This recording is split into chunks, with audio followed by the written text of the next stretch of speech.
Good afternoon, everyone, and welcome to the World Human Rights Cities Forum 2021, organized by the Metropolitan City of Gwangju in partnership with United Cities and Local Governments and the Raoul Wallenberg Institute, and under the patronage of the UN Office of the High Commissioner on Human Rights and UNESCO. I am Amanda Fletty, coordinator of the Committee on Social Inclusion and Human Rights of UCLG, and I am pleased to open today's session dedicated to the Asia-Pacific region consultation on the Charter Agenda for Human Rights in the city.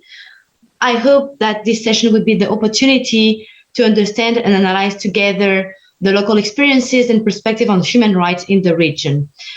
This session is held in the framework of UCLG updating process of the global charter agenda in the city, and I hope we will have interesting exchanges to highlight the role and the initiative led by local government to bring human rights home in the Asian region. Without further ado, I would like to ask the organization to launch the video message of Mayor Lee Sung-sup, co-president of the UCLG Committee on Social Inclusion and Human Rights. You may go ahead. 안녕하십니까. 광주광역시장 이용섭입니다.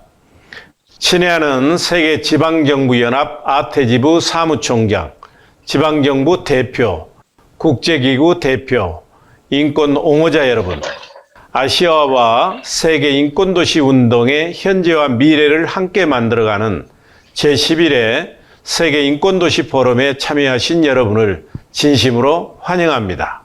1980년 강주 민주화운동 이후 우리는 시민들이 민주적 가치와 평화문화 확산을 위해 인권보호와 증진에 노력하고 있습니다.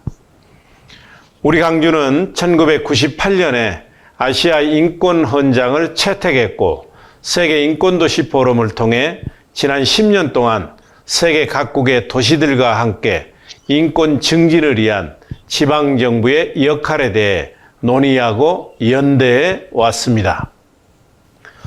이번 포럼을 통해 아시아 전역의 지방정부에서 인권의 역할과 도시의제에 대해 이야기할 수 있게 돼 영광입니다.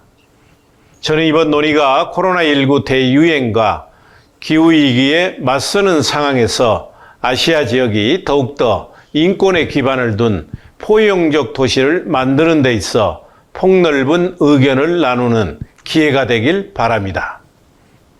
오늘 여러분의 생각과 경험을 기반으로 한 발제가 인권도시를 위한 지구헌장-의제를 재정의하고 인권도시 운동을 확산시키기 위한 새로운 로드맵을 만드는 데 크게 기여할 거라 믿습니다. 특히 이 과정에 세계지방정부연합 아태지부가 우리와 함께 해주신 데 대해 특별히 감사의 말씀을 드리고 여러분 모두에게 좋은 기억으로 남는 회의가 되길 바라겠습니다. 감사합니다.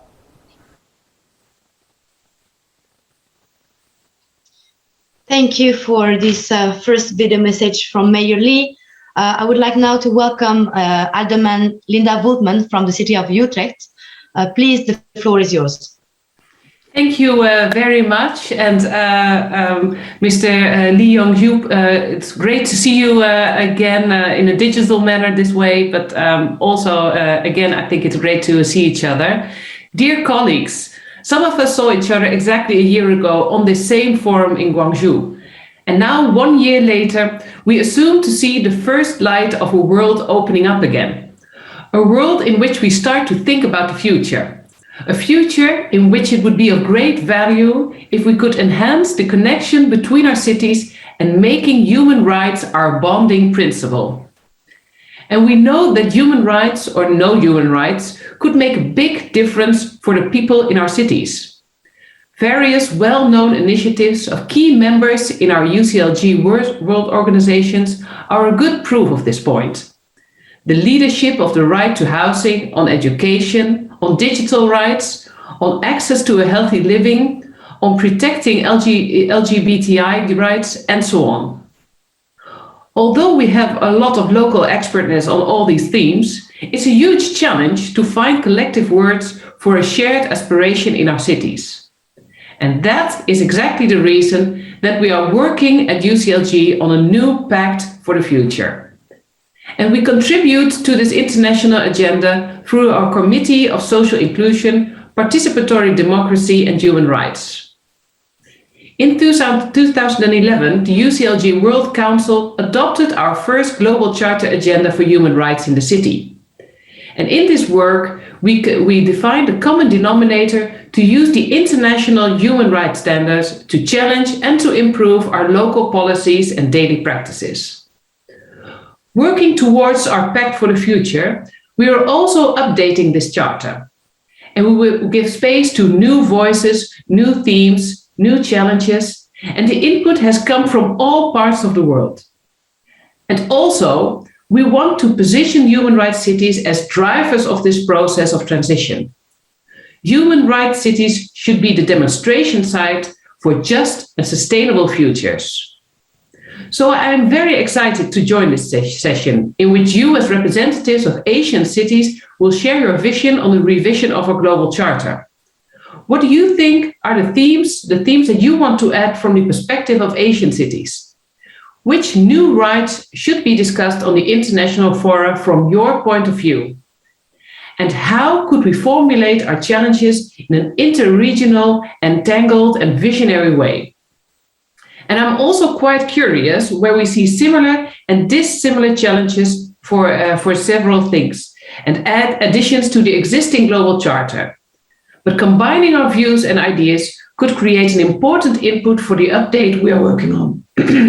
And from my perspective, I would like to conclude with 3 areas and themes of which I am curious to know whether you also see them, whether you see them in some form as possible additions to the 10-year charter.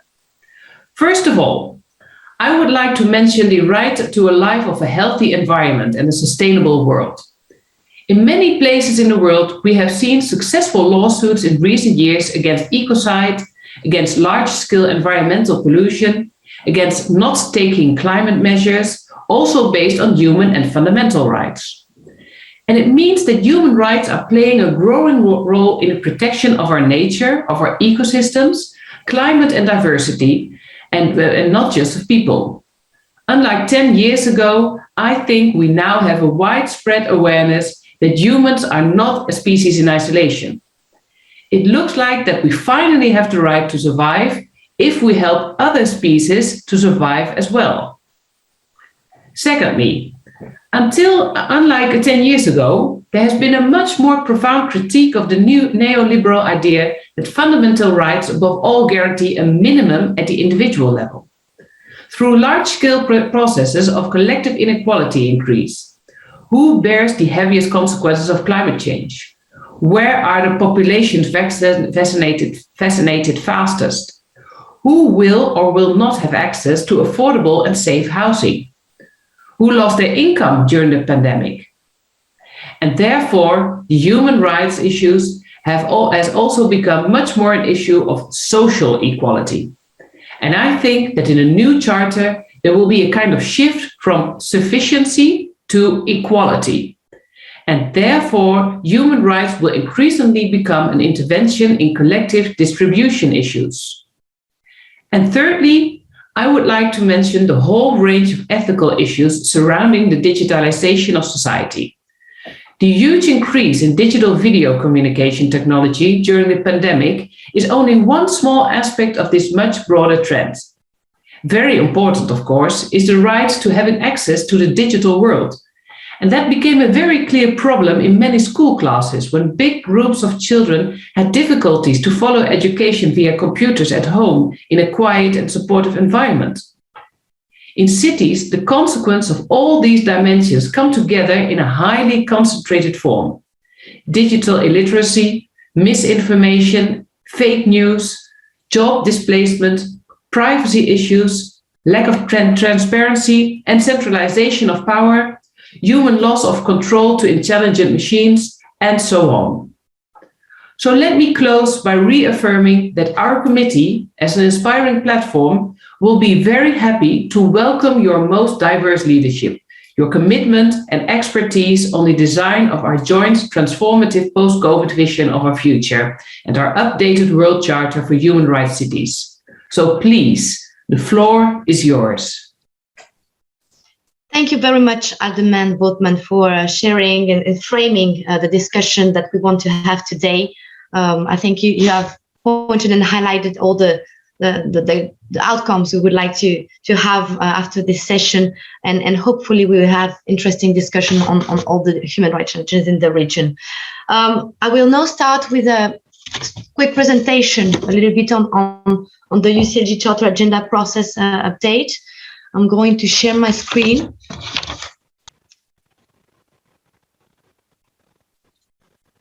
Here.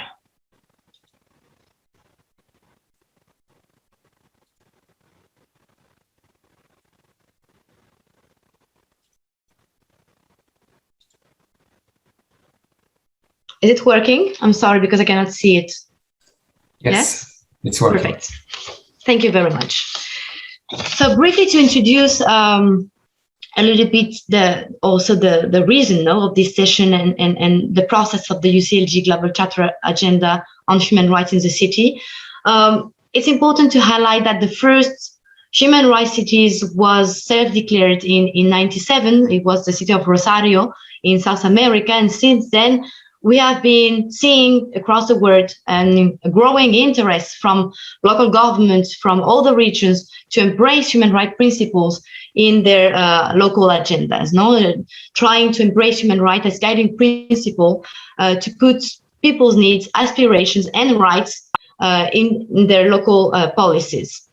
By doing so, local governments have been bringing new impetus to the human rights principles and acquired extensive experience on how to translate human rights from the closest level of government to the people.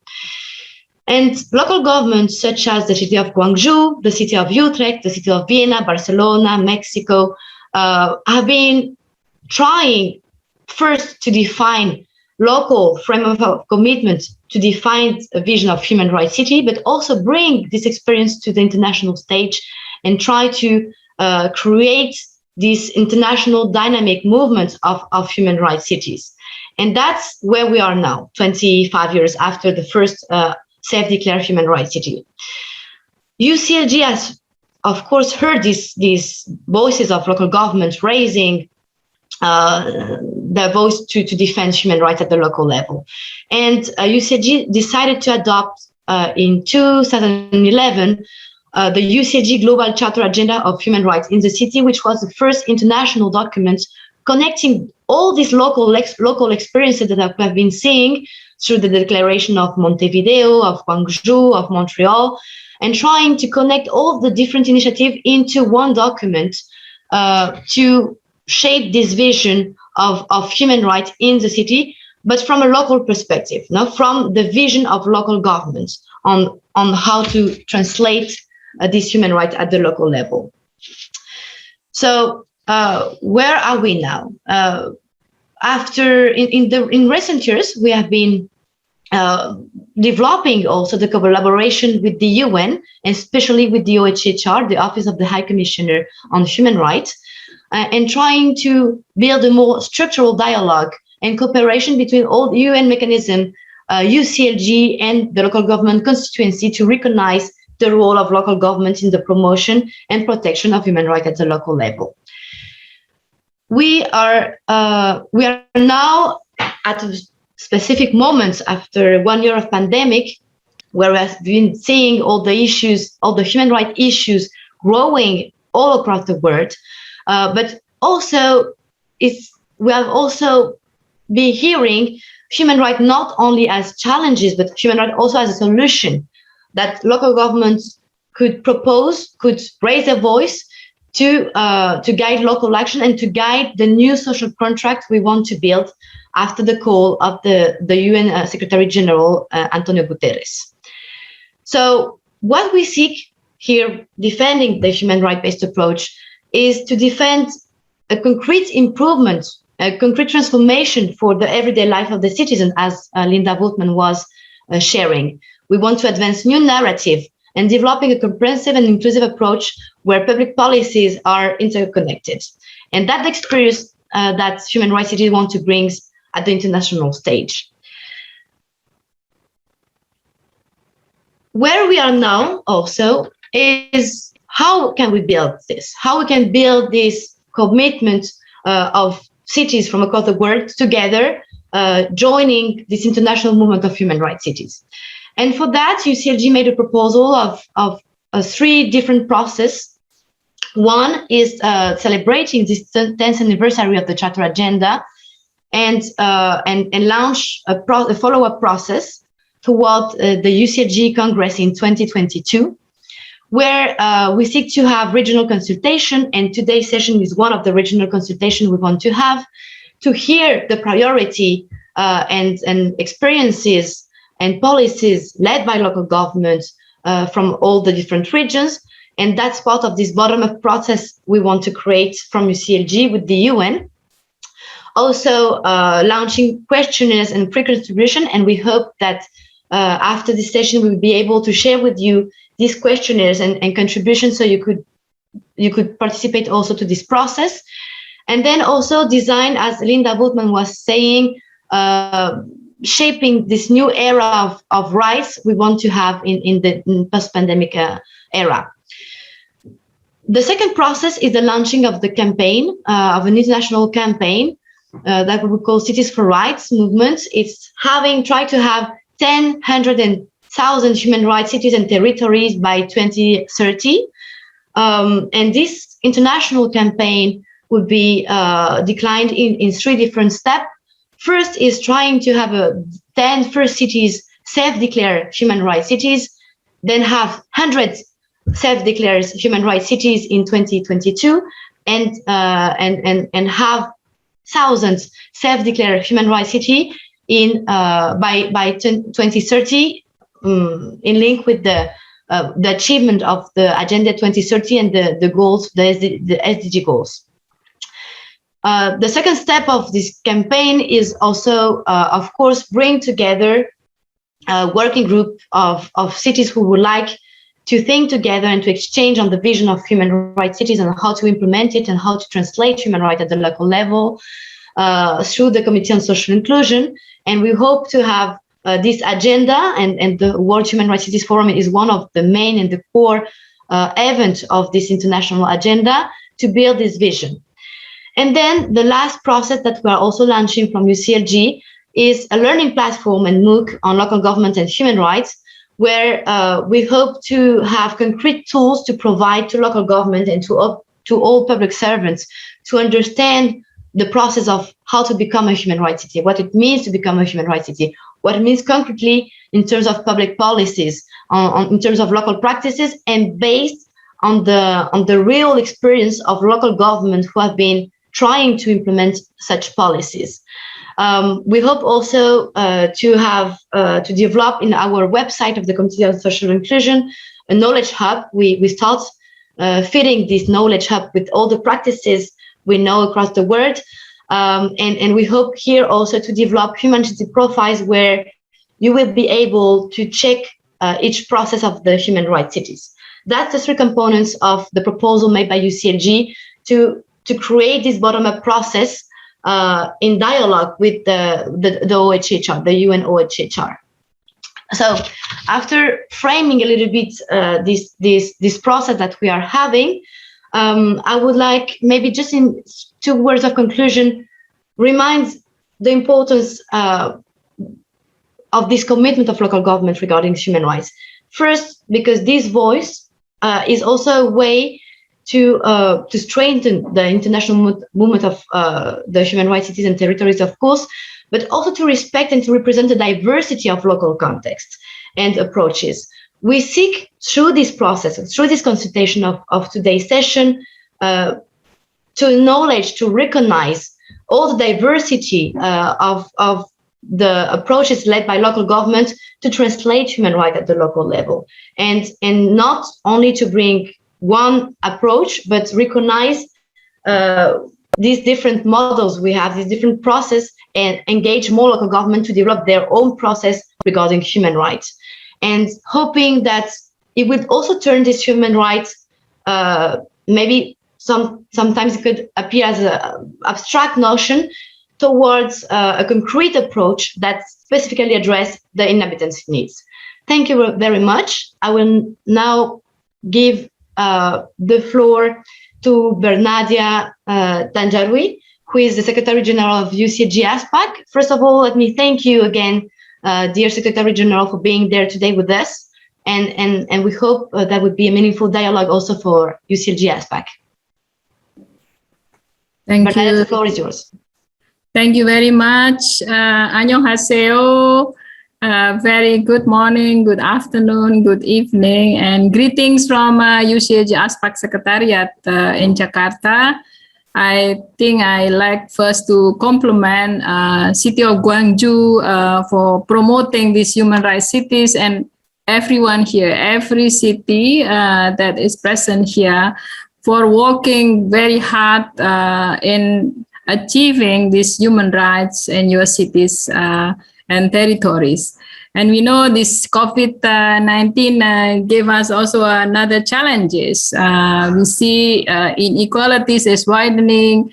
We also see discriminations, violence in many places. So I think this is an important time how these situations can help us also accelerating this achievement of human rights cities, or continually promoting human rights cities.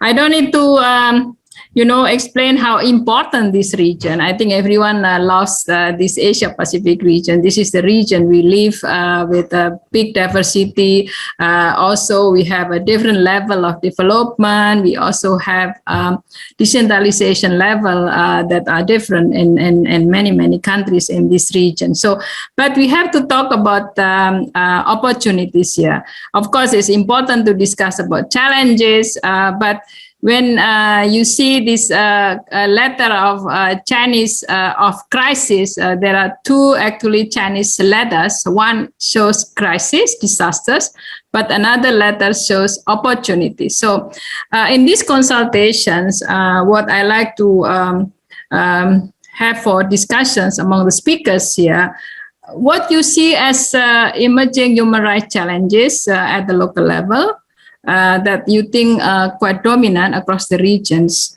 I think we all, as citizens, we have the right to breathe clean air, also to drink clean water. So these kind of things not still possible in many locations and many cities. So the second part, I like to also put this in the discussions. We have to present the innovations, the opportunities on how human rights leads by local authorities, by you. Many of you will be sharing with us today. But also you might highlight what could be a good enabling environment that help local governments in implementing these human rights cities principles. This could be including these decentralizations, local democracy, and etc. The other three points that I like to put this in the discussions. You could maybe introduce some of the key thematic priorities. We know that human rights is a quite broad issue. It relates very much to equality, democracy, tolerance, participation, justice. Those kind of things very much what the human rights principles are. And we can also talk about thematic priorities as well as regional agendas, like whether, we should push much linking between SDGs localization as well as human rights cities principles. So sustained prosperity and COVID-19 recovery, climate, digitalization. We have seen a lot of cities now on the crossroad and already make a good plan and design what the best cities will carried out, especially learning from these COVID situations. So let me first invite our distinguished speaker, Mayor Lee Dong-Jin, Mayor of Dombungu. Perhaps if you been in Korea, I'm sure you must have visited this district. This is part of district of Seoul, and they have a very good quality environment and good standard of living. And as the mayor, Mayor Lee, you also embrace as a motto of people come first. This is a very, very nice motto that is also shown the principle of human rights, in which you want to hear more and you also want to get more perspective from the people. And also this is a fundamental role of local governments in addressing this residents' most pressing need. Recognizing this context, we also know that you play a very important role in bringing human rights in your works, bringing this harmony, inclusive city of Dombungu, especially by having a very good connectivity between neighborhoods, social justice, life quality.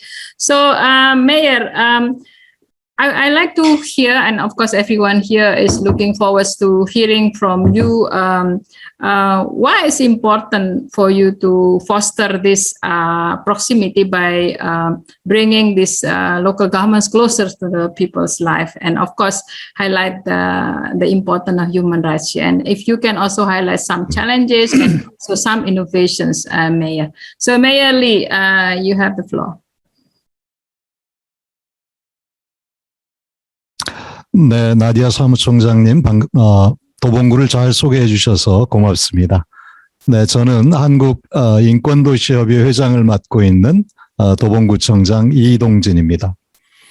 먼저 제11차 세계인권도시포럼 개최를 축하드리고 도봉구의 이야기를 할 수 있게 돼서 기쁘게 생각합니다. 오늘 제가 발표할 내용은 전 인류가 마주하고 있는 기후위기가 인권적 차원에서는 어떤 영향을 미치고 있고 또 도봉구는 이 위기에 어떻게 대처하고 있는가에 대해서 말씀을 드리고자 합니다. 최근 다 아시다시피 유럽이나 북미 그리고 아시아를 막론하고 전 세계적으로 발생하고 있는 기상이변으로 인해서 많은 인명피해 그리고 재산피해가 속출하고 있습니다. 우리 대한민국도 지난 10년간 기상재해로 인해서 194명의 인명피해가 발생했고 또 약 20만 명의 이재민이 발생한 바 있습니다. 이에 따라서 약 12조 원에 달하는 막대한 경제적 손실이 발생한 바 있습니다. 이처럼 기후위기는 전 인류의 생명과 또 건강을 위협하는 한편 세대 간, 계층 간 그리고 지역 간의 격차를 더욱 확대시키는 결과를 가져와서 심각한 인권의 위기를 이야기하고 있다고 할 수 있겠습니다. 또한 기후위기는 먼 미래의 문제가 아니라 인류의 생존, 특히 기후위기 대응 능력이 부족한 계층이나 지역의 생존에 절대적인 위협으로 작용하는 현재적 인권 문제라는 점에서 지구적 차원의 대응 그리고 공동행동이 필요하다고 생각합니다. 이러한 기후위기 대응을 위해서 국제사회가 빠르게 움직여왔고 그 대표적인 예가 2015년 파리 기후협약이라고 할 수 있겠습니다. 아울러서 전 세계적인 코비드-19 팬데믹으로 인해서 기후위기의 심각성에 대한 인식이 매우 증대되고 있습니다. 또 각 나라가 앞다투어서 탄소 중립을 공식적으로 선언하고 또 구체적인 정책을 발표하는 등 발빠르게 기후위기 대응에 나서고 있습니다. 세계 인구의 절반 이상이 거주하고 있고 또 온실가스의 배출의 70% 이상을 차지하고 있는 도시에서의 기후위기 대응은 그만큼 중요하다고 할 수밖에 없을 것입니다.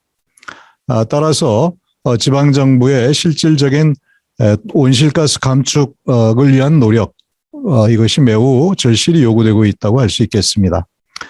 우리 도봉구는 이러한 국제사회의 요구에 적극 부응해서 주민 누구나 기후위기로부터 위험을 최소화할 수 있도록 그렇게 해서 기후인권의 보장이 이루어질 수 있도록 하기 위해서 노력하고 있습니다.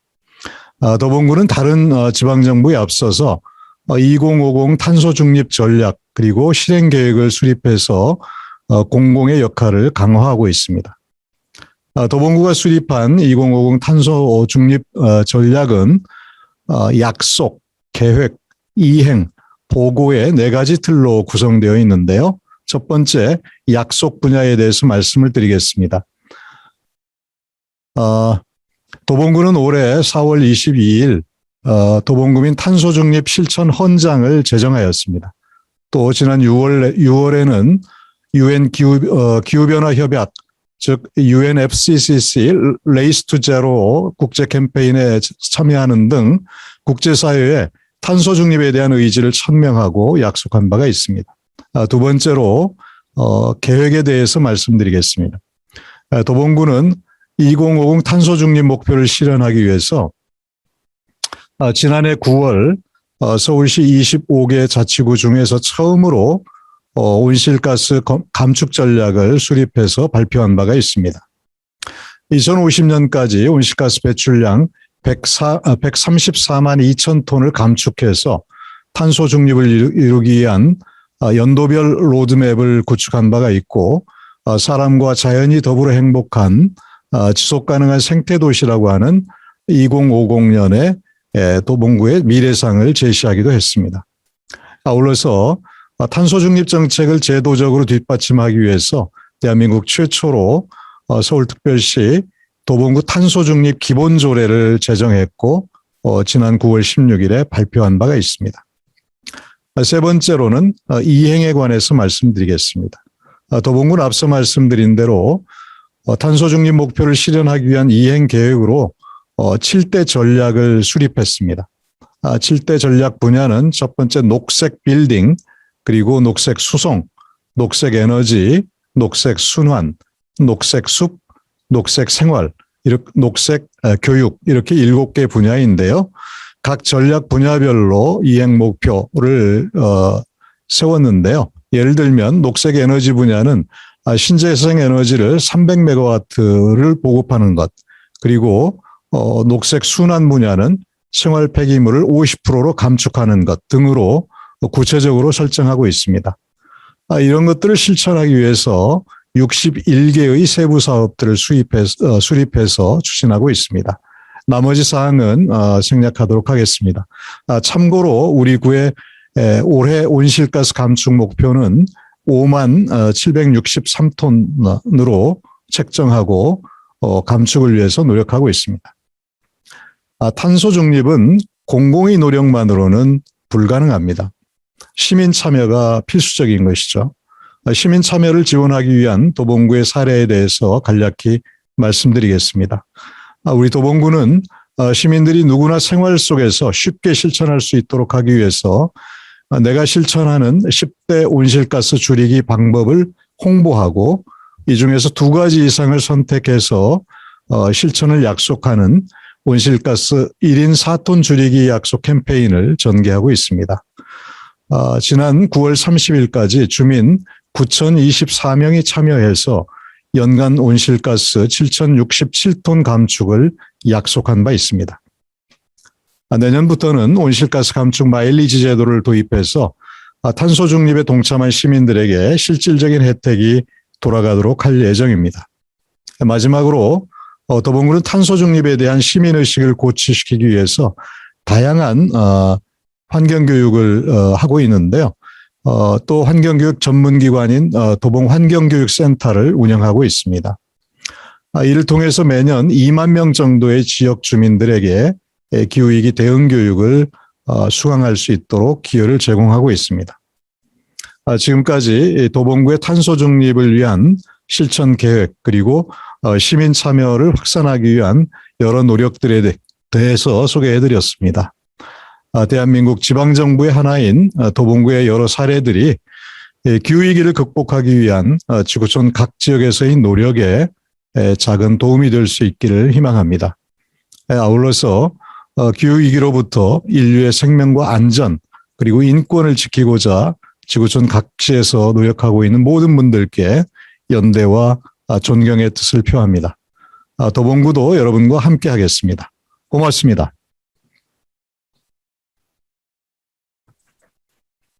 Kamsahamnida, Mayor, for excellent presentation and also sharing with us very good actions and initiative that you have been doing and also focusing this very important challenge and also of course the issue of climate crisis. We have been already feeling with the changes of weather as well as the risk of the sea level, water sea level. So it's very good initiative, Mayor. Thank you very much, and congratulations that Dombungu is the first city in Korea that come out with this nature strategic plan. And again, congratulations, Mayor, for good works. Everyone, if you have questions later to the speakers, please put your question in the Q&A button, or you can even put in the chat. Thank you. Let me now invite the second speaker, Manager of Planning and Public Relations of Daejeon, Sabak Ho-young. As everyone knows, Daejeon will be the host of UCLG World Congress next year. So we are excited also to visit Daejeon and joining all participants for the next year Congress. So we're really happy Daejeon is taking the role as the host of UCLG Congress in 2020. So Mr. Ba, you have the floor. 네, 안녕하십니까. 안녕하십니까. 2022 대전 세계지방정부연합 총회조직위원회 기획홍보부장 박현용입니다. 오랜 역사를 자랑하는 광주 세계인권포럼에 대전시를 초청해 주셔서 감사합니다.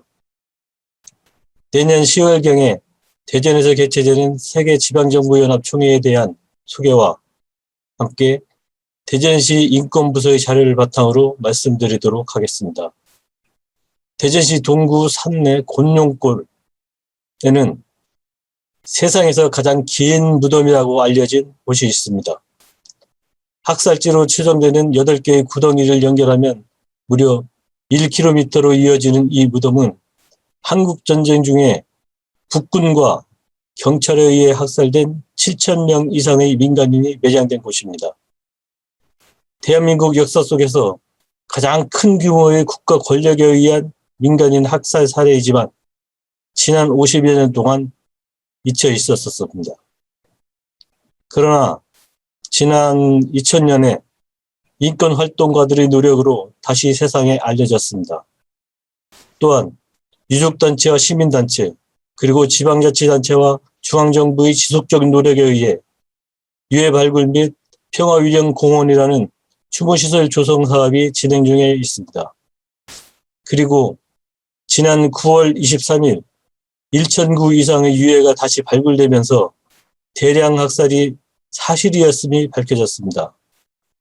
유해 발굴이 마무리되고 2024년에 추모공원의 문을 열면 한국전쟁 전후에 발생한 민간인 희생자들에 대한 추모 및 국가폭력에 대한 반성과 함께 민주주의와 인권에 대한 확고한 다짐의 자리가 될 것으로 믿습니다. 인간이 개인 또는 나라의 구성원으로서 마땅히 누리고 행사하는 기본적인 자유와 권리로 정의되는 인권은 현대 민주주의 사회에서 가장 핵심적인 가치로 자리 잡고 있으며 일반적으로 국가가 인권보호의 주체로 인식되고 있지만 곤룡골 사례에서 볼 수 있듯이 국가 권력이 인권 침해의 주체가 될 수도 있습니다. 아직도 민주주의가 결핍된 몇몇 나라에서는 국가 권력에 의한 정치적, 시민적 자유의 박탈과 억압에 따른 인권 침해가 자행되고 있습니다. 또한 민주주의는 보편화되어 있으나 자본주의가 심화된 대부분의 현대사회에서는 경제적, 사회적, 환경적 불평등, 그리고 그에 따른 차별에서 오는 인권 침해의 비중이 점점 커지고 있는 현실입니다. 이에 유엔에서도 인권 정책을 차별과 관련된 생활 속의 인권 문제로 패러다임을 확산시켰습니다. 또한 시민에게 직접적인 행정 서비스를 제공하는 지방정부의 역할이 커지면서 이들 정부의 인권의식 형성 및 인권정책의 실천 의지가 매우 중요해지고 있습니다. 이에 대전시는 인권과 평등에 기반한 새로운 정책 비전을 마련하여 새로운 사회적 약자뿐만 아니라 모든 시민을 포용하는 모두가 인간다운 삶을 누릴 수 있는 인권 친화 도시를 만들기 위해 노력하고 있습니다. 이를 위해 대전시는 시민의 힘으로 만들어가는 지속가능한 인권도시 대전이라는 비전을 중심으로 2015년에 제1차 대전광역시 인권정책 기본계획을 수립하고 올해 제2차 인권정책 기본계획을 수립하여 시민의 힘으로 만들어가는 인권도시, 모두 함께 배려하고 누리는 인권도시를 목표로 시민의 생존권과 건강권 등 생활 밀착형 인권정책을 추진하고 있습니다. 특히 2020년 2월부터 시작된 팬데믹의 장기화로 모두가 고통을 겪고 있지만 그중에서 더 많은 어려움에 처해 있는 소상공인들과 사회적 취약계층 및 소외계층의 생존권 및 건강권 보장을 위한 정책을 발굴 추진하고 있습니다. 우선 소상공인들의 생계와 건강을 보장하기 위해 대전은 유급병가제를 시행하고 있습니다. 지원 대상자는 건강검진과 연계, 입원 1일 포함 최대 11일까지 90여만 원까지 지원을 받을 수 있습니다. 이에 따라 아파도 실수 없었던 자영업자나 소상공인분들의 부담이 조금은 완화될 것입니다. 앞으로 지원 범위와 금액을 지속적으로 확대하여 누구도 질병으로 인한 인간의 존엄성을 훼손당하지 않는 도시가 되도록 할 것입니다. 이와 함께 팬데믹의 장기화 속에 심화되고 있는 코로나 블루와 같은 정신건강 위험과 관련하여 특히 의료 혜택을 받기 힘든 사회적 취약계층과 소외계층에 대해 찾아가는 심리지원 마음 톡톡 버스를 선도적으로 운영하고 있습니다. 직접 찾아가서 맞춤식 상담을 진행하고 이어서 필요한 전문 상담을 제공함으로써 보다 건강하고 인간다운 삶을 유지할 수 있도록 돕고 있습니다. 이 정책은 보건복지부의 안심버스 운영 및 타시도의 벤치마킹 사례로 제공되면서 더 많은 국민의 정신건강을 보호하여 인간으로서의 존엄성을 유지시켜 줄 수 있을 것입니다.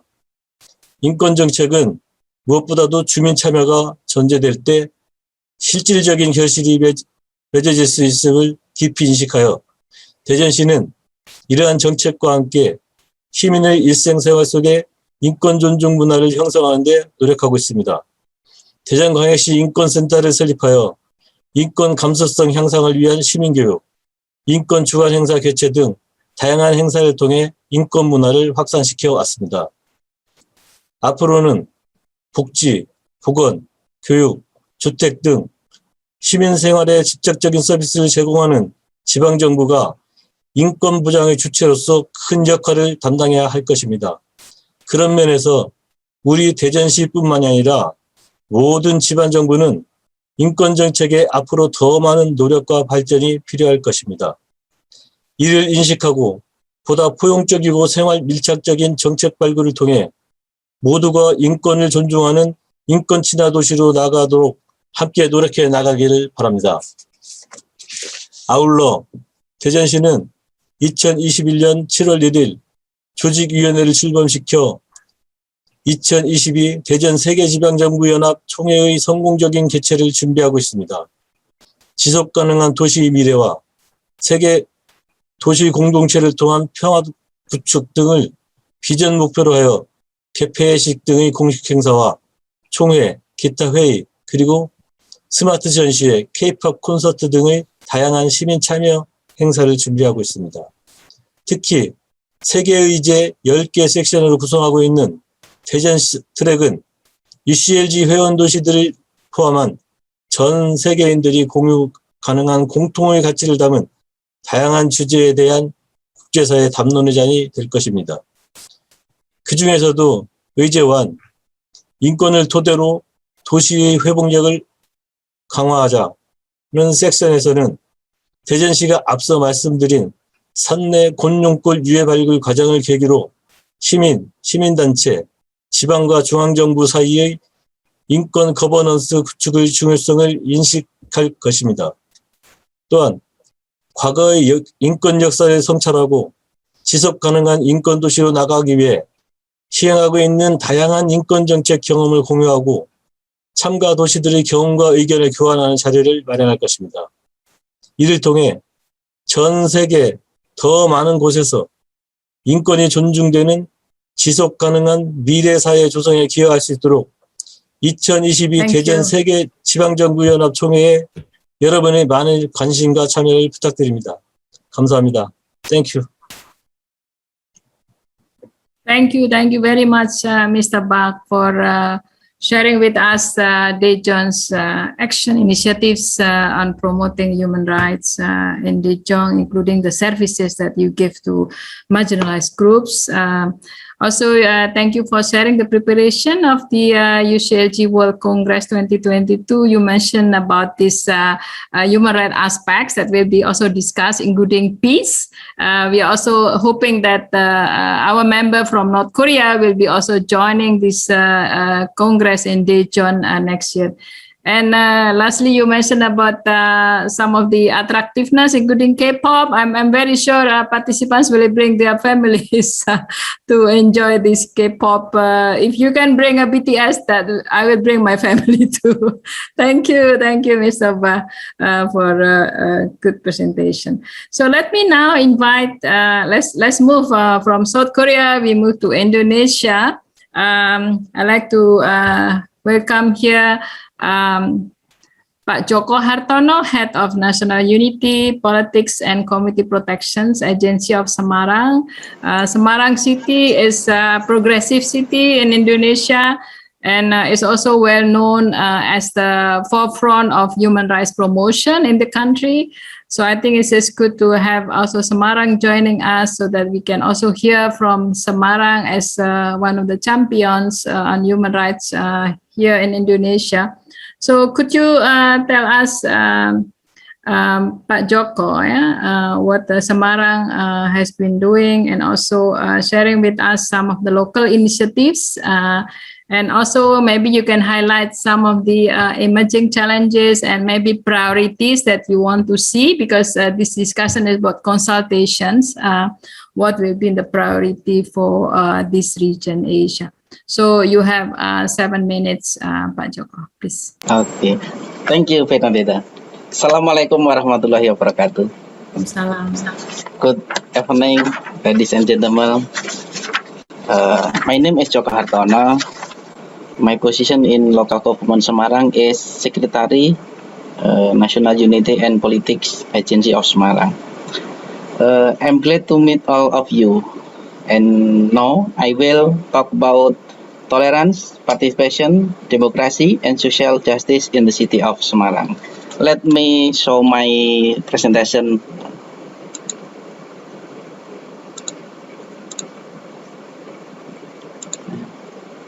Okay. This is a Semarang city profile. Semarang is capital city of Central Java Province. The area is more than 200 kilometers square, divided into 16 district and 177 sub-district. Population is more than 1.6 million people in Semarang. The population composition, Semarang ethnic group, most of Java. There is Cina, Sunda, Madura, and etc. Religion, most of Islam. There are Christian, Catholic, Hindu, Buddha, Gwangju. Profession of people of Semarang, most of trade, service, and industry. Now we have motto, moving together to build Semarang city. Okay. Now we talk about tolerance. Semarang city received the harmony award from the Ministry of Religion of Republic of Indonesia in 2020. There are 5 cities in Indonesia that received this Harmony Award. Harmony Award is Harmony Award from Ministry of Religion of Indonesia is from Religion Center. Okay. Now we talk challenge to maintain to tolerance. Indonesia has experienced managing different since the beginning of independence, but in this era of freedom, the difference become a burden rather than asset. From this experience, Indonesia becomes more stronger and have a slogan that is Bhinneka Tunggal Ika. The slogan built a nation based on the ability of its group of elements of Indonesia to sharpen its others, love and care of its others. Latest challenges. Returning the diversity of ethnic, religious, race, and intergroup difference from social burden to social asset for develop the realized community prosperity or just welfare for all people. Strategy to maintain tolerance in Semarang. Get along in society or harmony is dynamic condition, not a static condition that comes by itself. Can change any time. Effort to get harmony in society need to be carried out continuously even though social life has reached a state of harmony and peacefully. Conflict happens because of barrier communication and barrier friendship between two people or more in society.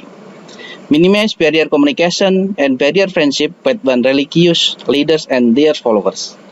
The meaning tolerance is more than just respecting, but also protecting. Innovation to maintain tolerance in Semarang. We have community development, means positioning public as development actors or subject, and also as well as benefit carriers of development or objects. Empowering social organization to maintain the unity and integrity of people of Semarang City.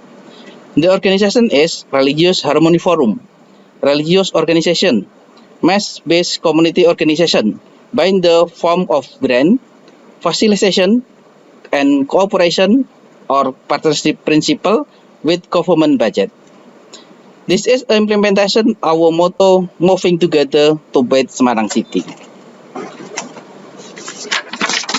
Now we talk about democracy, participation, and social justice. We have strategy. The more democratic a country is, the more participant or role of society. Participation is not only an election, but also a development process from planning, implementation to evaluation. Democracy will be functional in realize people welfare if the behavior of the voters is rational. Innovation in Semarang. We have open government. From planning, implementation to evaluation. Planning, we development planning deliberation every year. Implementation, we have community-based development. For evaluation, we have community complaint service. 2, political education is directing at increasing rational public political participation. This is my innovation in Semarang. About voter participation in Semarang. This is a graph, but despite the pandemic, local election 2020 was able to score the highest voter participant record in the history of the local direct election. The red line is a national election, and the blue line is a local election. Despite the pandemic, local election in 2020 has able to score the highest voter participant record in the history of local direct election. Now we have research or survey. We have research or survey in 2019 about voter behavior. There are 5 voter behavior: sociological, physiological, economical, ideological, and rational. In Semarang, people in Semarang voter behavior rational in 95%. It's okay. 95% rational voter in Semarang. Now we talk about voter behavior as motivation to choose a candidate or political party in election, national election, or local election. There are product domestic regional brutto per capita in Semarang. year-to-year increase, unless 2020 about pandemic. The conclusion is the behavior of voter of Semarang city is rational, so people will feel as safe. It's the theory about voter behavior is correct. There are political education. The political education direct to increase rational public political presence is my conclusion. I think so. Thank you. Thank you. Welcome. Thank you. Yeah. Thank you very much. This is really interesting how the public participation in Semarang city is very high. And congratulations, you managed to get the highest voters for local election in Semarang despite this COVID-19. So thank you, Pak Joko. I'm sure there will be also some questions to you. So dear participants, if you have any questions, please put the questions in the Q&A chat. And we really hope that you will also put some questions there. So last, let me invite our last speaker, Leticia. Welcome. And it's quite interesting to mention here. Actually, Leticia is City Budget Officer of Baguio. Leticia Clementi from the Philippines. You joined our training program, blended learning course, and as a city budget officer. It is also interesting to hear from you. Why are you interested in this human rights? And as a budget officer, you are the one who hold the money when the money should be allocated. Yeah. So Leticia, please. You share with us about local innovations of Baguio City and how also in the training program that was organized, the one that you joined, organized together by Roel Wallenberg Institute together with UCLG-CISDP and many other partners have shaped your thinking and also the way you do the work now. Over to you, Leticia. You're also given 7 minutes. Thank you, Bernaja. Good evening, everyone. It's been 2 years since I joined the blended learning course of RWI on human rights with a subsequent project study preparation. And I take pleasure in sharing my experiences and the vital takeaways from the course that has helped me discern its significance in local governance. It was very revealing that program development and implementation, though how well-meaning, are not always responsive to the specific needs of the vulnerable sectors, as this did not consider the tenets of human rights. This pandemic has put to the test the efficiency and effectiveness of our programs on women, children, elderly, and other vulnerable groups. So the project study was focused on the vulnerable population, particularly disadvantaged women and abandoned children. Many problems surfaced, and this became more evident during the imposition of hard lockdowns, when people were not allowed to go out of their residences except for emergency reasons and for basic necessities. Many women who were part of the informal economy suddenly lost their jobs. Some of them are solo parents, some are married women but breadwinners, some are victims of domestic violence but had no means to communicate with authorities regarding their conditions. So it was revealed that there were children abandoned by their parents and left in the care of relatives and other people who in turn cannot fully provide support them due to poverty. So the misery of people caused by the pandemic, though in varying degree, affected their mental health and wellness, as reports of attempted or consummated suicides were recorded and reported to have increased enormously for the first time. The city government was challenged by the inadequacy of existing programs that respond to the different needs of constituents. We were caught flat-footed, though not necessarily helpless.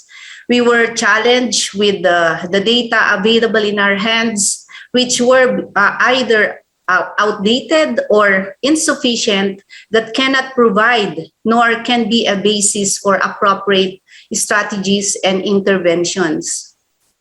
Vertical and horizontal linkages with other agencies proved to be weak, that caused further delay in addressing pressing needs of the community in general and vulnerable sectors in particular. Communication channels were also inadequate, making it difficult to communicate with target clients, and the private sector partners in service delivery was also overwhelmed by the sudden influx of people needing their assistance. So they were exceeding their capacities and resources and expected the city for assistance, yet resources available have its limits. And the pandemic brought out the worst and the best in us. The worst prepared us for better and more effective management and craft better programs that will respond to the needs of the people using human rights-based approaches.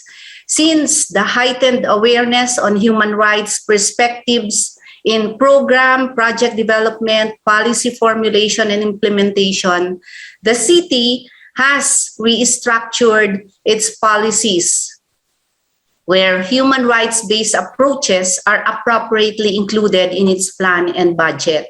And the city has succeeded in the following areas.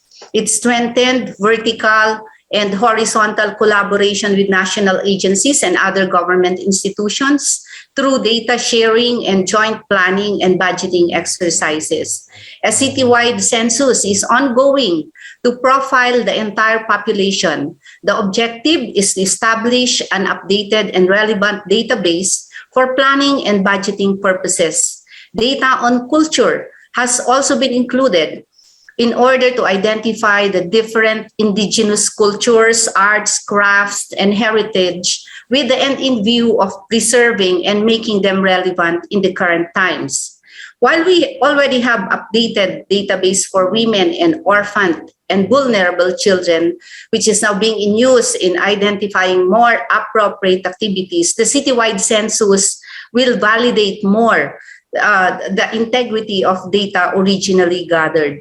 So the city engaged also the youth sector through their youth representatives in city council and barangay councils for data gathering, and they were also involved in the strategic planning sessions organized by the city government for the youth.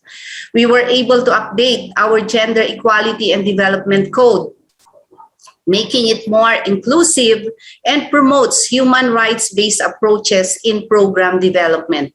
Where before, we only planned for gender programs for the city government, we have conducted citywide consultation and dialogues for the vulnerable groups and included them in the medium-term gender and development plan of the city to be mainstreamed into the PPAs of the different implementing departments.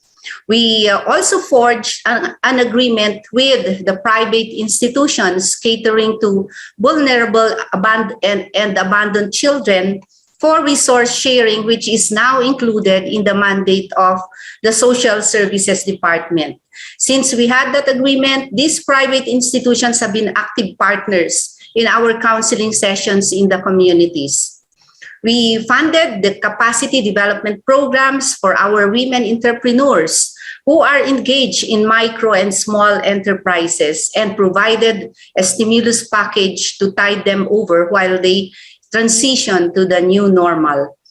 Town halls were established where people's voices can be heard and the city can present its proposed programs for critiquing and feedback. After all, the people stand to benefit from these programs and they know what works for them. This is also in line with the transparency and accountability program of government. So we should popularize human rights-based approaches in the plans, policies, and budget of the city. So what does the future hold for local governments, particularly cities?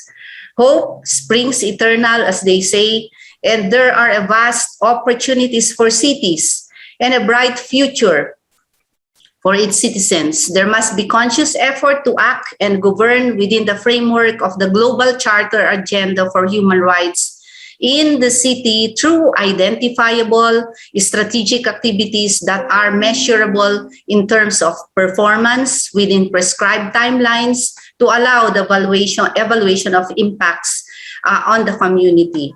So times have drastically changed. So with the way things are or have to be done, technology solutions in local governance made public services more accessible and available to the people whilst respecting and giving due care to human rights. So during these challenging and interesting times when people need firm anchors to move forward under a new normal, this is the right moment where government must make its presence felt in all aspects of public service, more meaningful following and integrating human rights-based approaches in governing its constituents. So the city endeavors to join the global call to become a human rights city that is sustainable and inclusive for the enjoyment of its citizenry. Thank you. Thank you, Leticia. Thank you that Baguio joined these human rights cities, yeah, because we are aiming to get thousands cities by 2030. I think this is good that Baguio joined this movement already. So we are now opening the time for questions from participants to our speakers here. I have received several questions. Maybe let me start with Mayor Lee. Mayor Lee, we received a question for you. Can you elaborate a little bit more about the role of people participation, especially in this climate crisis? You can also maybe highlight more with regards to the creating harmonious and inclusive city of Dombungu. The mayor, please.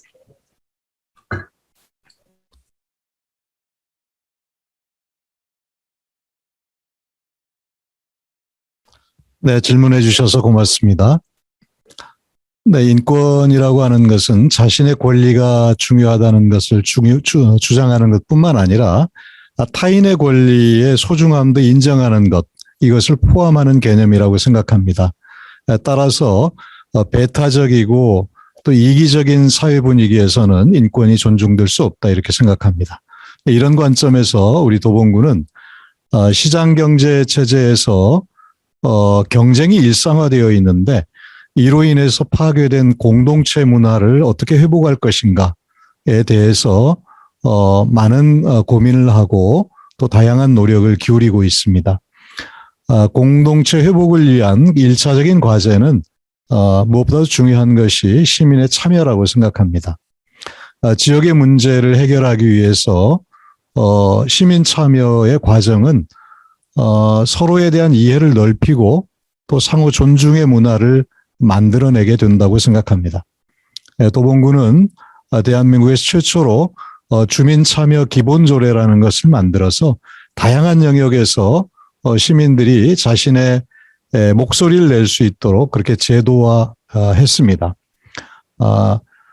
다양한 영역에서 지역사회 문제를 해결한다라고 하는 그런 공동의 목표를 위해서 많은 시민들이 참여할 때 지역사회 내에서 상호 존중, 그리고 배려라고 하는 공동체의 문화가 만들어지고 또 이것은 결과적으로 인권 존중 사회로 가는 길이 될 것이라고 저는 믿습니다. 이후에도 지속적으로 주민들의 참여, 이 과정에서 서로 존중하고 배려하는 문화를 만드는데 앞으로도 계속 노력해 나가려고 생각하고 있습니다. Thank you, Mayor. Just one more question from my side. So you have participatory planning. I assume that you also have participatory budgeting. Do you also have a gender components here, whether in the planning processes as well as in the management processes? Yeah. Mayor, about gender, I don't know whether 네. you have been implemented. 매년 지방정부에서 어느 지방정부에서든 간에 예산 계획을 수립하게 되는데요. 지금 대체로 예산의 수립 과정은 지방정부가 주체가 돼서 예산 계획을 수립하고 또 그것을 집행하게 됩니다. 그런데 그것은 너무나 일방적인 것이고 시민들의 생각이 어떤 것인지를 잘 반영할 수가 없는 것입니다. 따라서 도봉구 내에 14개의 동이 있는데요. 이 14개 동마다 주민참여위원회를 만들어서 그분들이 내년도 예산을 그 마을을 위해서 내년도 예산을 어떻게 책정할 것인지를 사전에 협의하고 논의하는 과정을 거치게 됩니다. 이걸 통해서 수렴된 의견을 저희가 반영해서 내년도 예산을 내년도에 주민들의 뜻을 반영하는 그런 과정을 거치고 있고요. 제도적으로 주민참여위원회, 주민참여예산위원회를 만들게 되어 있고 또 그 과정을 저희 지방정부는 반영하도록 그렇게 제도화되어 있습니다.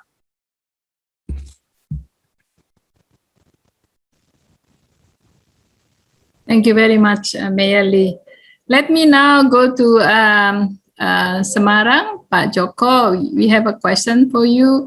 What are some of the ways in which Semarang was able to achieve success, high voter turnout? Yeah, so you might want to share what the recipes, why you got this high voters turnout during the local elections. And can you also elaborate some more on some of the actions that Semarang has undertaken to inspire faith and participation? I also learned that the church was built after a long hold in the construction of church in Semarang. So that could be maybe one of the results of very good participation and also understandable of local governments towards different faiths. Yeah. So, Pak Joko, if you could answer that question, please. Thank you, Bernadia. I will answer about local election and national election in Semarang. We make a people trust in the government. Our communication channel, we are wide open. We follow up every complaint and we finish immediately. We kept freedom of speech to criticize the government. And keyword is we position the community as actors development and subject development and object development is the keyword of democracy of Semarang. I think so, Mr.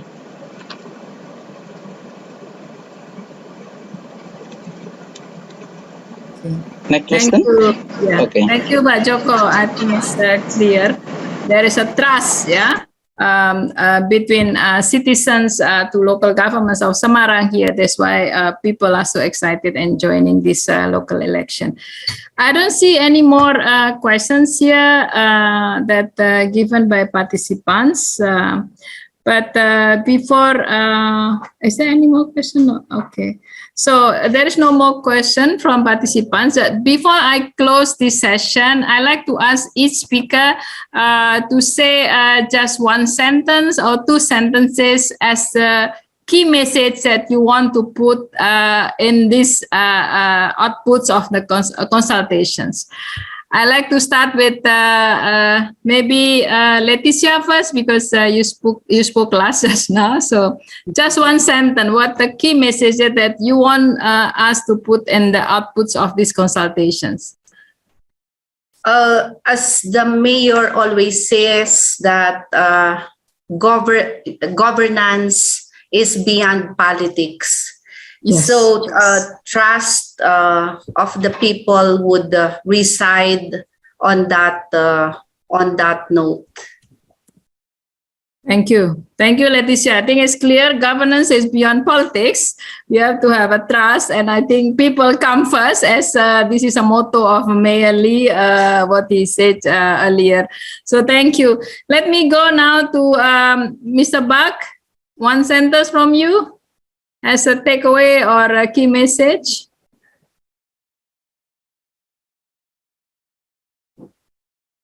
Or while waiting from you to answer, can I just go to Pak Joko? Then I will give back to you.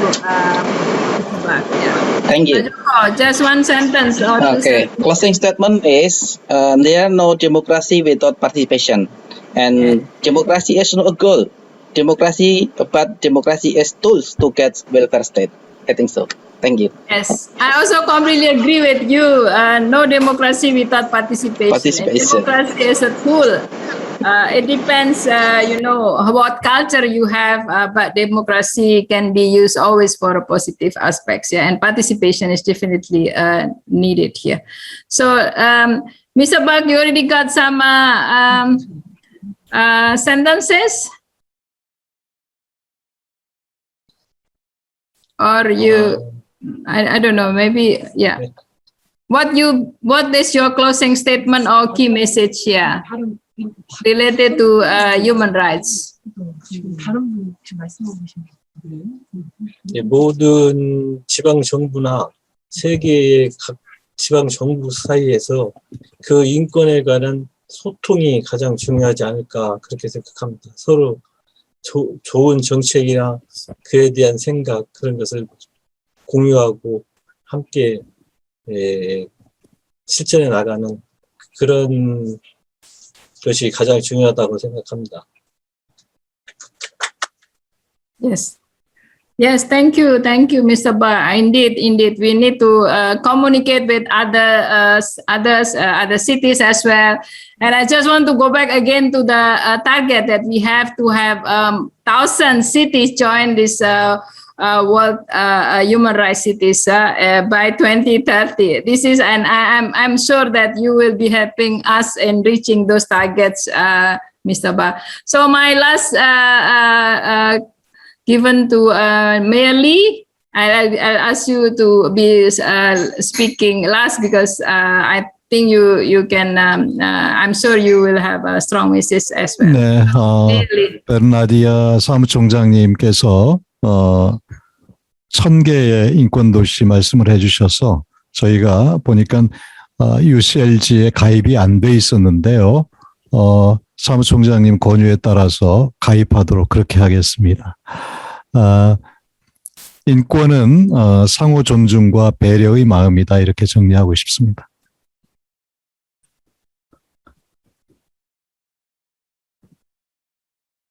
Thank you, Mayor Lee, and very warm welcome to you to join UCLG and UCLG-ASPAC. We are so delighted to having you.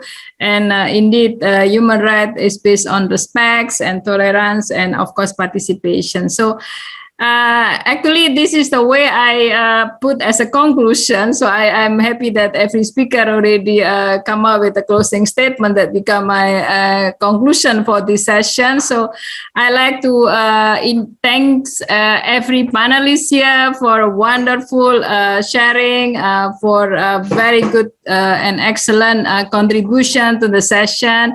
Mayor Lee, Mr. Bak, Pak Joko, and Leticia, thank you once again. And I hope that you all will be the champions for human rights cities that can be spread out not only in Asia Pacific, but also in the world. So thank you. And I'll now, maybe you should join me for a big applause to all the panelists for excellent intervention and sharing. Join me, please. Thank you very much. Kamsahamnida. So, Mayor Lee, I see you in Seoul, and of course, Mr. Ba, I see you in Daejeon next year as well. So, thank you, and let me now give the floor to the next moderator. She's Windy Arini, Program Officer at the Royal Wallenberg Institute, Asia Pacific Office in Indonesia. Actually, Royal Wallenberg Institute has been our close partners, working together in promoting these SDGs and localization of SDGs together. I think this is a very clearly shown that the localization, there is a fundamental part of human rights in the SDGs localization. So, Windy, now you are the one moderating the session. Thank you, everyone. Thank you, Ibu Berna. Good evening, good morning, ladies and gentlemen. Sincere apologies. It's a bit noisy where I am, but I hope you can hear me just fine. So my name is Windy Arini. I'm a program officer at Rao Wallenberg Institute of Human Rights and Humanitarian Law. I'm based in Jakarta, and it is a pleasure for me to be part of this event, and it's a very nice to see familiar faces like Ibu Bernardia, and then also our alumni, Ms. Otisha, who presented in the previous session. So just a little bit of introduction about RWI. We are a Swedish-based organization we have offices in 40 countries. We have operating in 40 countries. And then we have been active in promoting the importance of role of local government in implementing human rights. And we have been doing this through the development of a handbook on localizing human rights and through our blended learning course, as mentioned earlier. With UCLG-CISDP and City of Gwangju. For more information about our website, about our work, please visit our website at rwi.or.id. So this session will run for about 25 minutes, where we allocate the 5 minutes for each of the experts that are here today with us to share their experience and views on the role of human rights in the city. Yes, I'm very sorry. It's very loud here.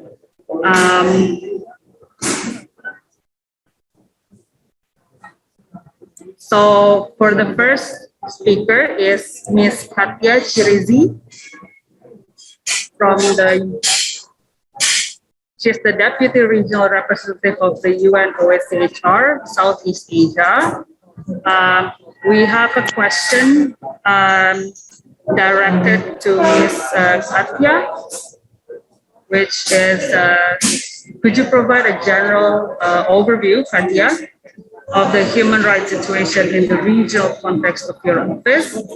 And can you identify urban or local specificities, such as urban-related human rights challenges and innovation, post-COVID recovery priorities, and the role of local authorities? Please, Katya, time is yours. You have 5 minutes, sorry. Thank you very much, and a very good evening, afternoon, or morning, depending on where you're joining us from. On behalf of the UN Office of the High Commissioner for Human Rights and the regional office here in Bangkok, it's a real pleasure to be with all of you today for this extremely important consultation. Of course, as we heard from many other speakers, the COVID-19 crisis worldwide and certainly here in the region has been taking a heavy toll, and overall it has been fueled also by poverty, inequalities, discrimination, exclusion, environmental degradation, climate change, and overall gaps in the human rights protection systems. And this is particularly true when we look at the impact of the pandemic on cities. Adopting effective measures to close these gaps requires a human rights-based approach and responses, ensuring that full recovery is enabled to build a better world, or build back better, as we always say. Now, local authorities play a critical role in the response to the pandemic and in building a new social contract for a fairer post-COVID-19 society. Being at the forefront of urban planning and service delivery, mayors and local governments have a unique role and expertise in bringing human rights home. And this is key to humanizing cities and ensuring that they are places everyone can enjoy safely and equally, and when human talent can flourish. Local authorities, of course, have first-hand knowledge about who and where the most vulnerable of its inhabitants are being left behind, who is in a special need of help and assistance, and whose voices need to be heard, and how this can be done. And equality and non-discrimination are core requirements for a post-COVID-19 world, and again, equally importantly so in our region. Participation, it was mentioned by a number of other speakers, is key.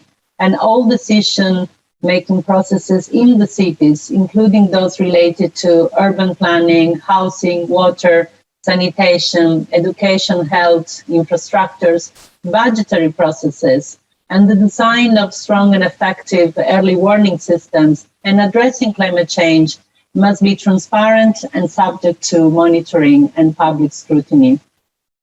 I will just single out a couple of issues or themes from which within our region, which would be important to unpack. And again, and some speakers have already referred to them. The first one, the rapid global urbanization trends in our region, growing population density, and the proportions of human population living in precarious or informal settlements, combined with climate change, have increased the vulnerability of urban inhabitants, especially in coastal and low-lying cities. And the risks and human rights costs associated with environmental degradation and climate change are unevenly distributed and closely linked to structural inequalities, leaving disadvantaged people and communities more exposed and vulnerable to climate impacts and air pollution. Climate change, so it's both a global but equally importantly a local problem and requires action at all levels, including at the city level, to be addressed effectively. National and local governments in the region have a specific role in establishing the policies and regulatory environments to encourage climate change mitigation and adaptation by individual, households, and the private sector businesses. Second issue I would like to mention, as the effects of environmental degradation and climate change lead to more frequent and severe humanitarian emergencies in the region, local governments are uniquely placed to advocate for putting human rights at the center of humanitarian action and should work with key human rights actors, including national human rights institutions, civil society groups, human rights defenders, grassroots level community organizations in ensuring this human rights centered approach.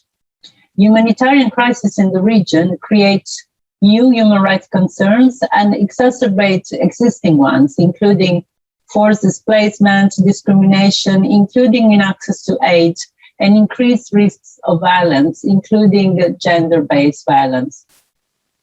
So local governments play a crucial role in reducing disaster risk in a region which is beset by natural hazards, having an opportunity to place human rights at the center of the work by engaging with all the human rights actors to ensure that risk reduction strategies are informed by a solid human rights analysis. So in summary, our message is a very simple one, and that is that cities are not just bricks and mortars. Cities are people, and together, by putting all of the city's inhabitants at the center of decision-making, we can make cities sustainable and places of equal opportunities for all, where people can live in security, peace, and dignity. And this is even more imperative while addressing the impacts of COVID-19, of the pandemic, and in wanting to build back better. The human rights principles of equality cut across all the sustainable development goals and the commitments of the new urban agenda. And local authorities have the expertise and knowledge to identify, understand, and address the root causes that violates the principles of non-discrimination and equality of urban dwellers. So I would like to end by thanking you all for this opportunity and for your attention, and just reiterating that our office stands ready to continue contributing to this important discussion, including for the process of updating the UCLG Global Charter Agenda for Human Rights in the Cities, and to work together with all our partners in the region. Thank you. Thank you so much, Katia, and thank you for highlighting that the people are the important aspect in our cities. And for the next speaker, we have Mugianto. Mugianto is a human rights advisor at the Office of the President of Indonesia. The question that we have for Mugianto is the Indonesian experience is a success story in terms of human rights advancement at the local level, building on cooperation between different spheres of government and social and academic actors. What have been the foundations of this successful process? Which lessons learned arise from this experience at a country level? And how this experience and lessons learned influence similar process by other countries in the region? Mr. Mugianto, you have 5 minutes. Okay, thank you. Thank you, moderator. Good evening, distinguished speakers, participants of this consultation. Firstly, allow me to thank and congratulate to the UCLG-CISDP and Human Rights and UCLG Asia Pacific and the Gwangju Metropolitan City for organizing this consultation and also for organizing the World Human Rights Cities Forum as a whole. And regarding the question from the moderator, again, thanks for seeing Indonesia as a success story. But I believe that it remains a great challenge for those working on human rights cities in Indonesia, which is the great collaboration between civil society organizations, particularly INFIT and the National Human Rights Institute, in this case is Komnas HAM, and local governments, and my office, the Executive Office of the President. Direct to the question, what is the fundamental of this success? The first, I believe, and based on our experience in Indonesia, is the commitment and willingness of the local leader in the context of Indonesia is the mayor and region to think and to do things out of the box. And Indonesia is very lucky because after the reform movement 22 years ago, there are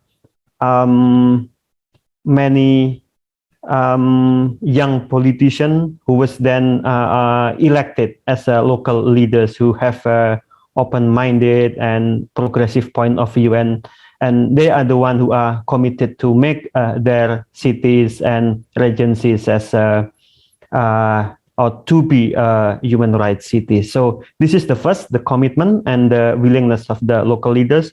And then the second, and also this is also emphasized by the previous speaker, and that is the active participation and engagement of the local civil society. So if we look at the experience of the city of Semarang, for example, as said by the previous speaker, and also other city and Wonosobo and others, in those areas, the civil society are very active. They have a good collaboration with the local government. But to be able to do that, it is important that the civil society organization should be empowered. So that is number two, and number three is that for us to let the local government develop their programs and priority. So the program and the priority should not be the program from the central government, for example, or from the top, but it should be a program and priority developed by the local stakeholders, the government, civil society, business sectors, and local leaders and others. So those are the foundation that we think as very, very important in having more cities and regencies to be a human rights cities. But there is always a challenge. And one of the challenges that I would share here in the promotion of human rights cities in Indonesia, and I think it also happened in other countries, is the sustainability. By saying sustainability, what I mean here is the continuity between the commitment of the previous local leader, the previous mayor or region, for example, to the next mayor or region. Because in Indonesia, for example, we have a direct election every 5 years, and every 5 years there can be a new mayor or new region. So the challenge is how to make sure that the incoming mayor have the same commitment as the outgoing mayor or region. That's been the challenge for our work for the last last 6 or 7 years in Indonesia. And we also do think to address this challenge of sustainability, such as to institutionalize the commitment through a policy. That's why we encourage the mayor or the region to develop a local regulation in order that the commitment is institutionalized, so that it will be beyond administration. The commitment can be beyond administration. Those are my answer to the question. And the second part, I would like to give input to the global charter agenda, which is this is not necessarily the input in terms of the programming, but also as a strategy, because I believe that it is important that as a strategy, the global charter agenda should address emerging challenges we are facing today, such as the COVID-19 pandemic, the rise of religious and faith-based extremism and terrorism, which is still a challenge in Indonesia and I think in other parts of Asia, and also the impact of the digital media. I think it is also addressed previously, and as well as the climate change. So I think those are the issues that should be addressed in the global charter agenda, because some of these may not be addressed in the charter agenda that was developed 10 years ago. And then point number 2 is that all countries, including Asia, have different system and type of government, as well as different level of development, democracy, human rights. So accordingly, there could be no single formula or strategy for engaging all countries. There should be particular approach for specific countries. And then the next, as a strategy for deepening, advancing, and expanding human rights cities, I find it important that there are avenues in regional and national level where human rights city stakeholders can share and exchange their best practices and experiences in implementing human rights in the cities. Number 4, in order to address the gaps, because there is in capacity and resources among local governments worldwide, I find it important for local government to have mutual cooperation, provide technical assistance and expertise, so that those city and local government with established structures can support local government with high commitment but less capacities and resources. So this way, I believe that the UCLG campaign, like what Amanda shared earlier, to have 1,000 human rights cities by 2030 is possible to achieve. And I hope that a quarter of them will be from Indonesia, because in Indonesia we have 514 cities and regencies. So I think that's what I can share, and I hope that this contributes something for the global charter agenda for human rights in the city, not necessarily on the drafting, but also on strategy or roadmap of implementation. So I thank you very much. Thank you so much, Mas Mogi. It was a very interesting points that you raised, and I sure do hope that there will be more human rights cities in Indonesia with the good work of your office as well. So for the next speaker, we have Mr. Pong Cruz. Mr. John Paul, or Pong Cruz, is a disability policy specialist focusing on human rights, accessibility, child's rights, digital transformation, and urban development. We have a quite specific question for Pong here. So, Ong, the question is, building on your experience as advocate for inclusion and the rights of persons with disabilities, can you provide a general context of what challenges and priorities on accessibility and inclusion should an agenda for human rights in Asian city consider? More specifically, what the added value can the universal design approach bring to the city, making practices across the region? Bong, are you here with us? Yes. Yeah, you have 5 minutes, Bong. Thank you. Thank you very much.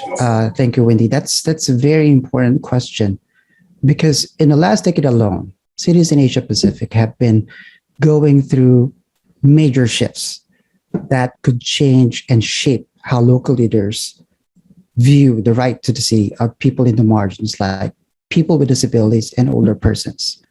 The first shift, we have a growing number of people with disabilities. By now, we have about 670 to 900 million people with disabilities in the region. And let's not forget about older persons. We have about 600 million people in the region who are 60 years old and above.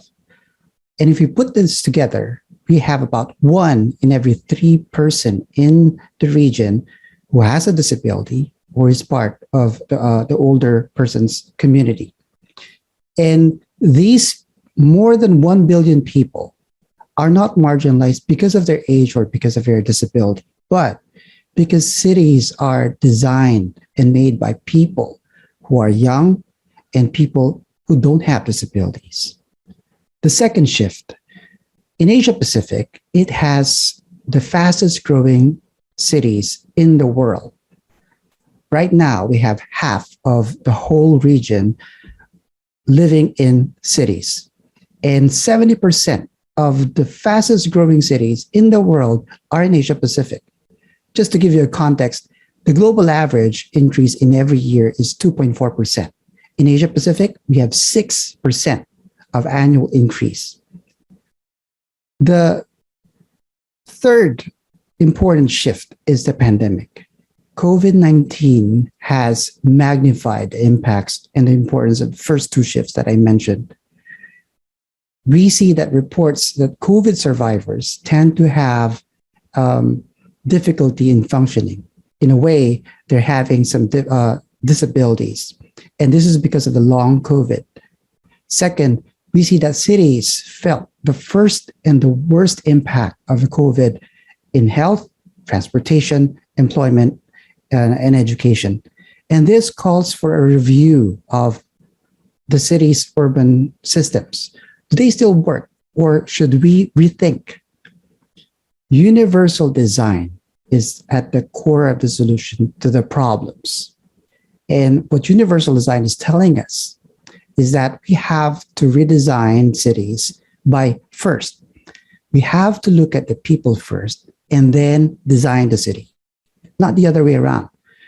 We don't build cities and then try to force people to adapt the facilities in the city. Universal design tells us that cities have to be useful, they have to be adaptable, they should not segregate, they should not stigmatize, they have to keep people's privacy, keep them secure, keep them safe. The second thing that universal design is telling us that information about the city has to be simple and easy to understand. Anyone, no matter what the background is, the language or experience, should be able to navigate the city. The information about the city should have available formats in different forms. And third, cities should be designed in a way that it should reduce the chances of people having accidents or hazards. The third thing that universal design is telling us, we have to make cities comfortable for everyone. This means that going around a city should require little to no physical effort for everyone, regardless of physical abilities or preference. And cities should have enough physical spaces for everyone. So you see that universal design is part of every city life, from sidewalks, movie theaters, ATMs, maybe television, mobile devices that we use. Cities would never go wrong with universal design.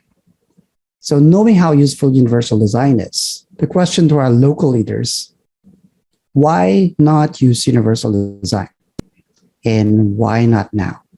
So again, thank you and good evening, good afternoon to everyone.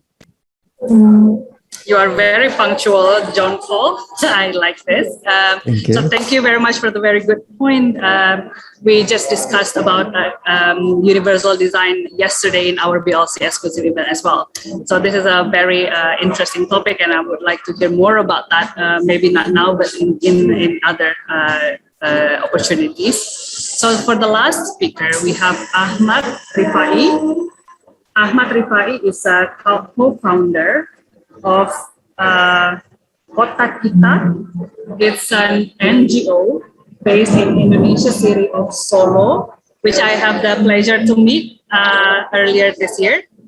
And a question for Mas Rifai is the right to the city approach has influenced your work in favor of building more inclusive communities at a local level and better addressing emerging inclusion challenges.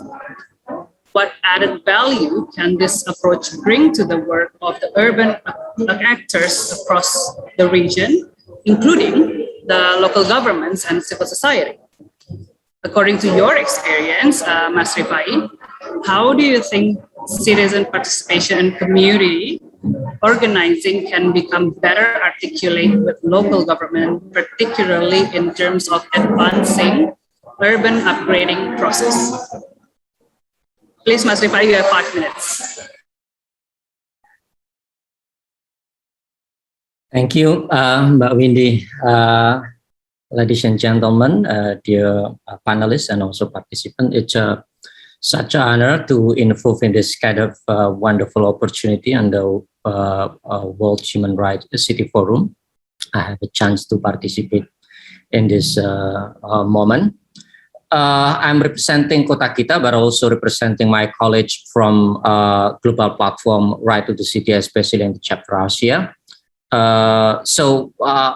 Maybe based on the question that Windy gave to me, I hope I still remember the question, but I think I would like to first highlight the points about right to the city, because in our movement here, where Global Platform Right to the City tried to kind of pursue in the context of democratizing our city, this right to the city approach has been our inspirations in especially claiming our civic kind of roles in structuring urban space we live in, especially how we bolster collective agency to influence pressing urban development in countries in Asia. So when we translate right to the city, or the definition of right to the city based on the Global Platform definition, it's right to use, occupy, produce just, inclusive, and sustainable cities. We mainly based on 3 main kind of ideas or pillars that we believe that particularly 3 aspects, which is we call it as a kind of a political dimension, as well as a symbolic dimension and material dimension, where we base on how we can really fulfill aspect of political agency, as well as just resource distribution, and also social cultural diversity.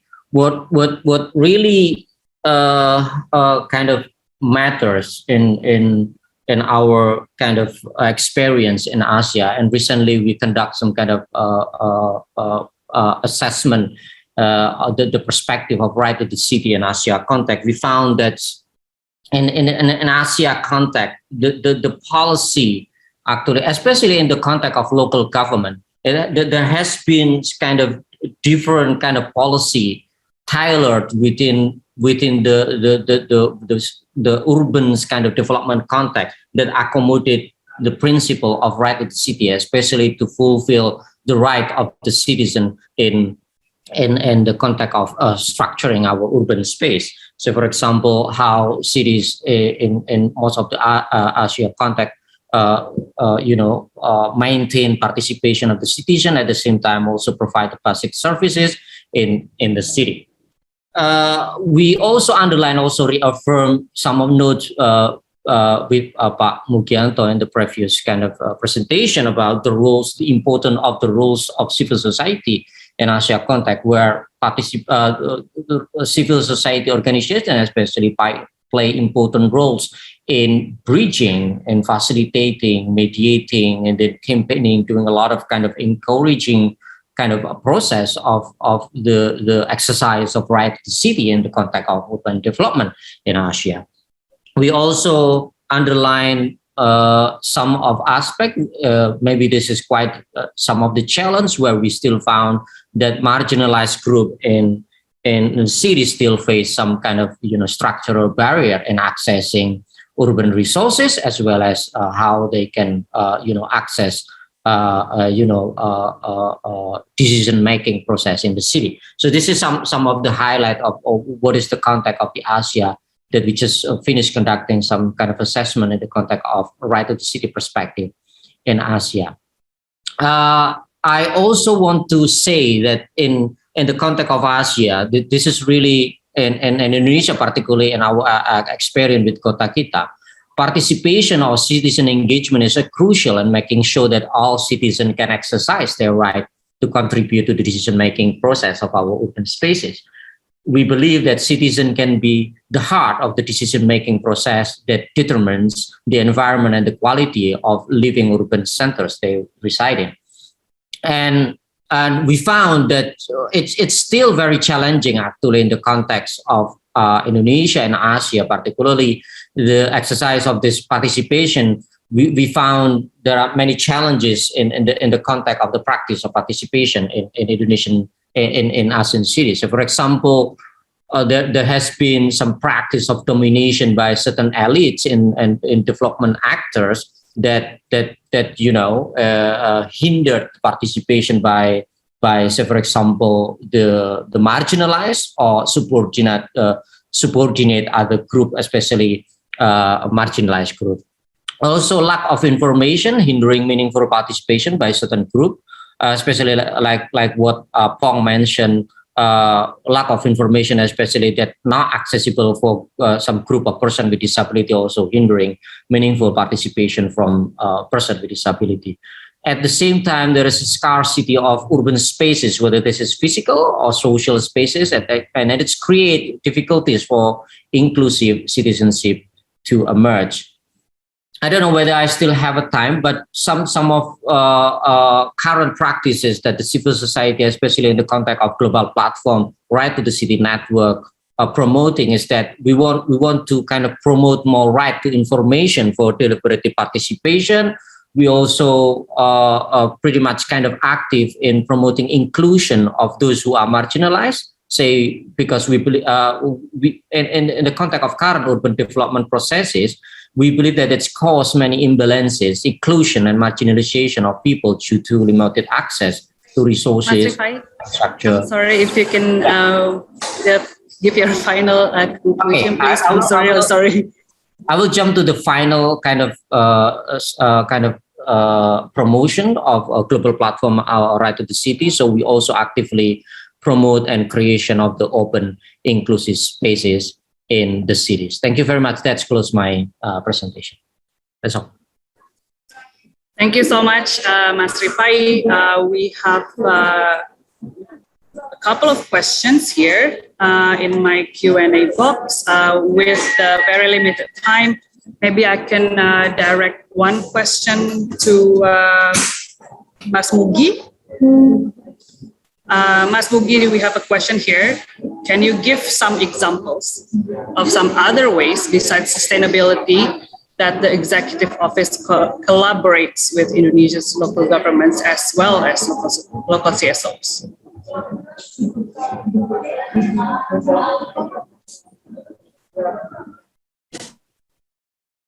Hello, Windy. Can you hear me? Okay. Yes.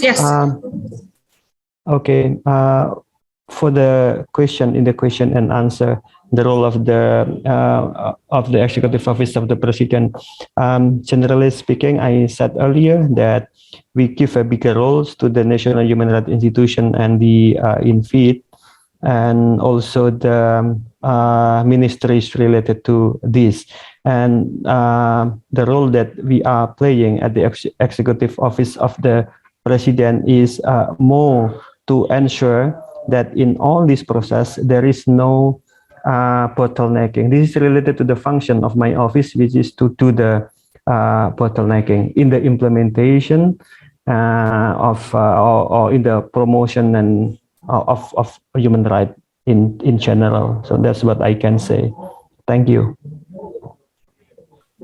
Okay, thank you so much, Mas Mugi. I'm really sorry for the other questions because we are really running out of time. But it was a very interesting discussion with everyone's views shared earlier. And I very much strong support of Human Rights City. And I do hope the next process of the UCLG World will be smooth sailing. Until then, thank you so much for listening. And I'm really sorry again for the very noisy background of mine. I think we can return to Amanda. Thank you very much, Wendy, for the moderation of the second panel. I would like to warmly thank all the speakers of today's session and contribution to this consultation. For us, it's a very important process, and we hope it was a first step of consultation and that we will have other opportunities to collaborate with you to build this new document we want for UCLG, framing this vision of the human rights cities. Thank you again to all, and I wish you a great forum if you are attending other session of the World Human Rights Cities Forum. Have a good evening, and the session is now closed. Thank you, Amanda. Thank you, everyone. And all the speakers. Salam, Mas. Thank you to all. Pak Windy, thank you. Mari, Mas. John Paul, Mugi masih thank you, Marifai. everyone. Yeah. Terima kasih, Mbak Windy. Thank you, Leticia. Thank you, John Paul. Thank Dia you. berkabar, Mas. Ya. Thank you, See Wendy. you all in festival.